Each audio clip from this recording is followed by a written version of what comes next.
Okay, guys. Today, I found something I want to share.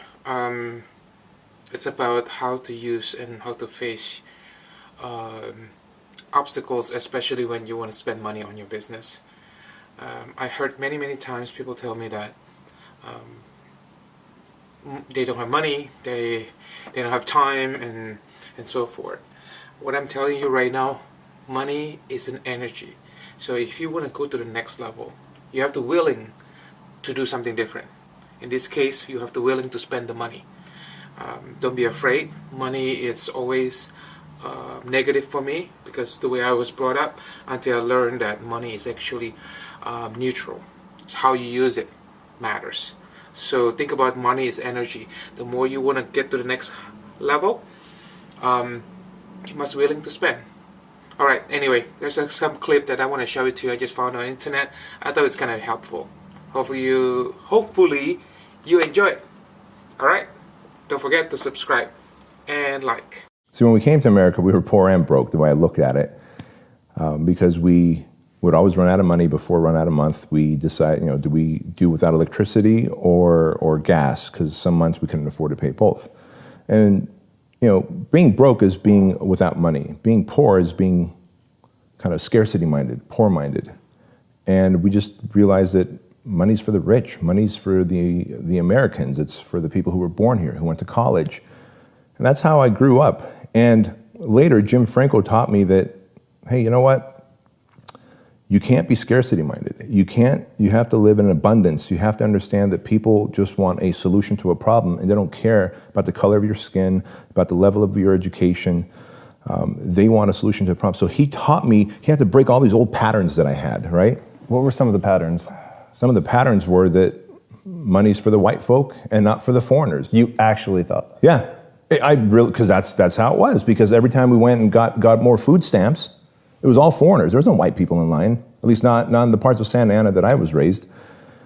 And so I felt that money was for the people who were telling us to leave this country, go back to your own country.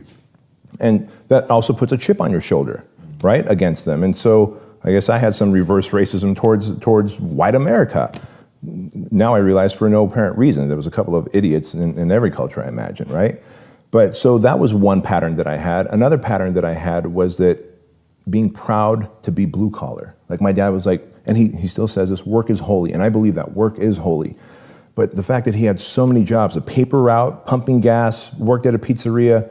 And so because of that mindset, blue collar, we were always this blue collar mentality, and I took pride in being blue collar. Another pattern Jim Franco had to break was like, dude, be white collar. Don't use the shovel, sell the shovel. I'd never heard that phrase before. I'm the guy that took pride in, I could dig a deeper hole, a deeper trench, I could outwork you, but that's still trading time for dollars.